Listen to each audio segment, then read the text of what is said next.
Welcome back to my channel, Famous and Fabulous. Jack Elam really hated him more than anyone else. Jack Elam was born. His real name was William Scott Elam. He was born on November 13th, 1920 in Miami, Arizona. He was one of Hollywood's most famous actors that people always remembered. From when he was very young, Elam loved telling stories and acting. These things would later make his long and amazing career in movies and TV shows. After he worked in the United States Navy during World War II, he learned to be tough and never give up. Then he wanted to be an actor. He went to school at the University of Southern California. Elam looked very different from other people, especially because one of his eyes didn't look straight ahead. At first, this made him stand out in Hollywood. Instead of thinking it was bad, he used it to make himself special. It made him look scary or strange on screen, and that became what people knew him for.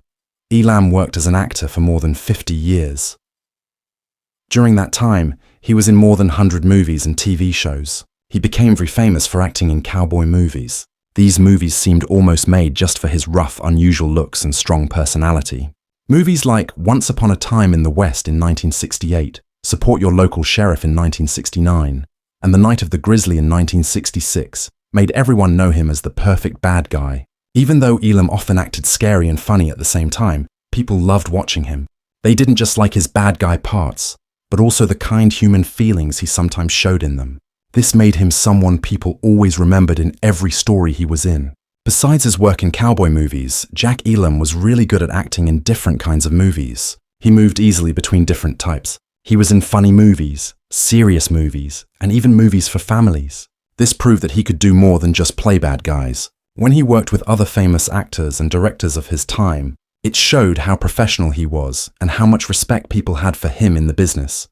Elam was in many TV shows too, including shows like Gunsmoke, Bonanza, The Twilight Zone, and The Lone Ranger. He became a big part of what Americans watched and loved on TV. In 1974 to 1975, Jack Elam played a character named Zach Wheeler in a show called The Texas Wheelers. It was a short but memorable funny show that was on ABC.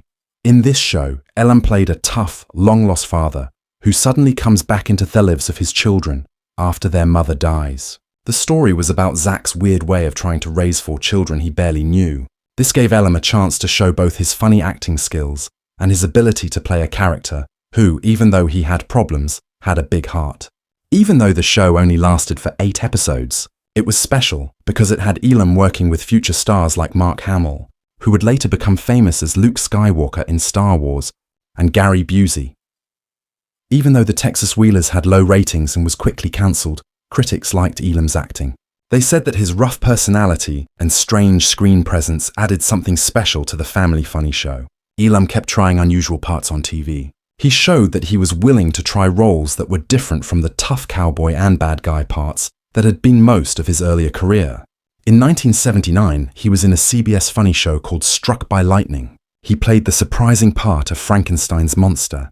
This weird funny show was about a scientist who finds out that his relative was Dr. Frankenstein. Through a bunch of funny things that happen, he ends up living with the monster. Elam, with his unusual face and weird charm, was a perfect choice for such a strange role. He mixed humor with the silliness of playing a famous scary character in a light and funny TV show.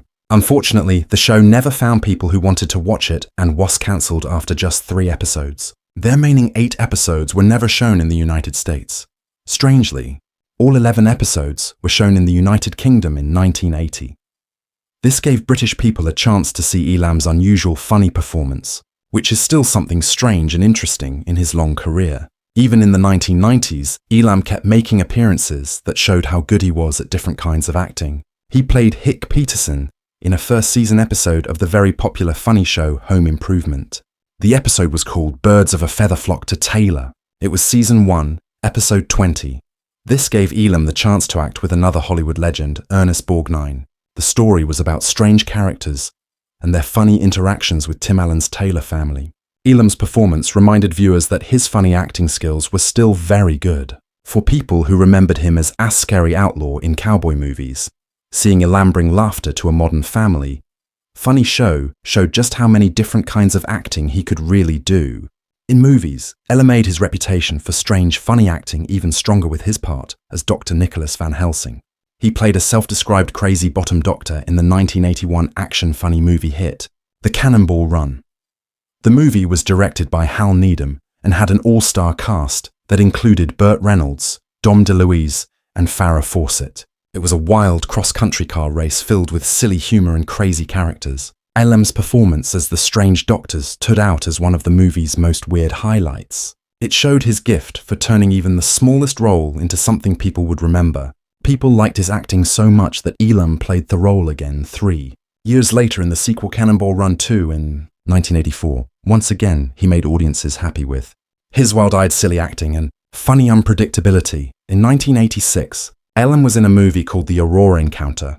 People often called it a weird Western because it mixed Western stories with science fiction in an unusual way. In this movie, Elam played Charlie Henkins, a town drunk whose strange behavior added to the movie's weird feeling. It was during the making of this movie that Elam had one of the most important personal friendships of his life. On the movie set, he met Mickey Hayes, an 11-year-old Texas boy who had progeria, a rare sickness that makes people age very fast.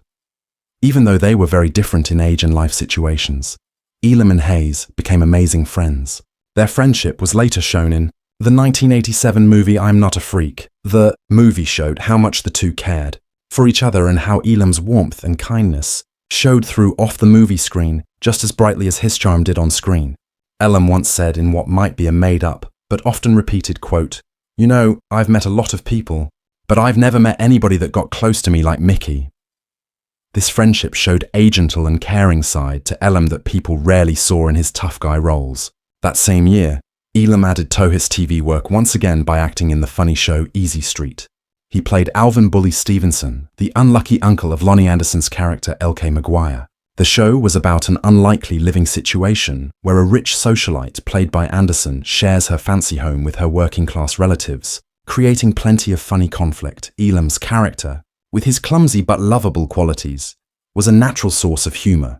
Even though Easy Street didn't last long, Elam's presence helped make the funny show better.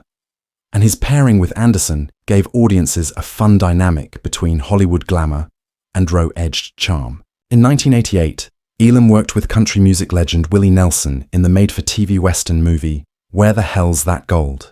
The movie, which also starred Delta Burke, was a funny Western adventure involving a treasure hunt, double crosses, and bigger-than-life characters. Elam's role let him return to familiar Western territory, but with the funny twist that had become one of his trademarks. His chemistry with Nelson added to the movie's appeal, as both men brought a relaxed, easygoing energy to their performances. Elam's long and distinguished career got formal recognition in 1994 when he was put into the Hall of Great Western Performers at the National Cowboy and Western Heritage Museum in Oklahoma City, Oklahoma. This honor placed him alongside some of the most respected names in the history of Western movies and TV shows. The induction was a perfect tribute to an actor who had not only made himself known through unforgettable bad guy and funny performances, but had also contributed to the lasting legacy of the Western genre. For fans and co-workers alike, Elam's recognition in the Hall of Great Western Performers showed his versatility, longevity, and the permanent mark he left on American entertainment. When people think of Jack Elam, they often remember his signature lazy eye, his rough face, and his ability to steal nearly any scene he was in, whether as a villain in a Western or as a funny old-timer later in his career. But behind the scenes, Elam was known as a man who said what he thought without hesitation. He had strong opinions about nearly everyone he ever worked with, and an actor who especially annoyed him was none other than Gary Cooper, the legendary star of classic Hollywood westerns and serious movies. Gary Cooper was celebrated as one of the greatest screen icons of his generation. He was famous for his quiet dignity, his understated style, and his ability to show strength with just a few words.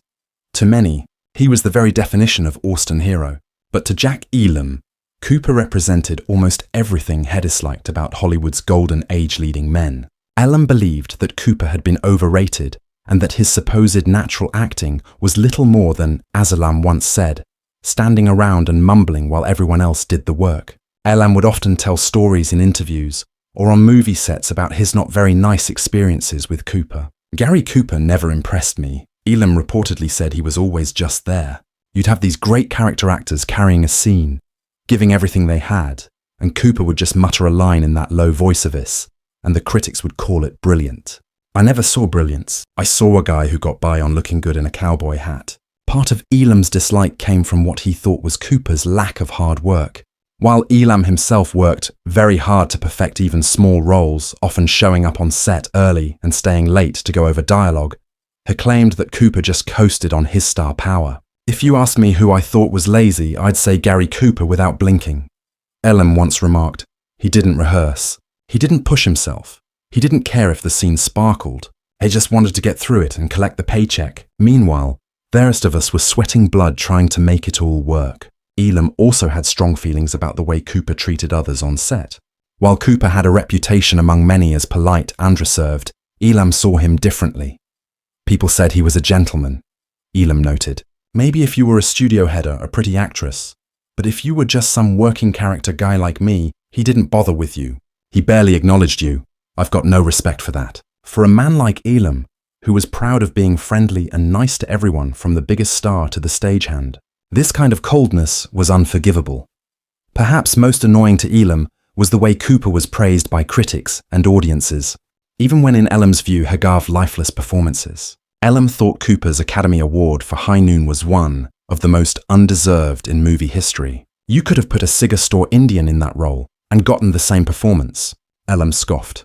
But because it was Cooper, everybody bowed down. I never understood it. Elam, being blunt as ever, once summarized his feelings by saying Gary Cooper was like wallpaper. He was there. He filled the space. But you didn't notice him unless someone told you to. And yet somehow he became this giant of cinema. To me, that says more about Hollywood's obsession with looks than with talent. Despite his criticisms, Elam acknowledged that Cooper had his devoted fans, and that his image as the tall, stoic cowboy was something the public craved. But that didn't stop Elam from expressing his discontent. He was the American hero, sure, Elam admitted, but only because people wanted to believe in that image. He wasn't the best actor, not by a long shot. He wasn't even the best actor in most of his movies, but he looked the part, and that was enough for the studios. In the end, Jack Elam's dislike of Gary Cooper was rooted in his lifelong frustration with Hollywood's tendency to glorify leading men while overlooking the gritty, hard-working character actors who gave movies their soul. To Elam, Cooper symbolized that imbalance, the unfairness of a system that rewarded looks and aura over depth and sweat. And for a man like Jack Elam, who built his career on sheer determination and an unshakable work ethic, that was something he could never forgive. Jack Elam was married twice. First to Jean Louise Hodgett from 1937 until she died from colon cancer on January 24, 1961. 7 months later, in 1961, August 1961, Elam married again, then to Margaret M. Jennison. The couple stayed together for 42 years until October 20, 2003, when Jack died of congestive heart failure at their home in Ashland, Oregon.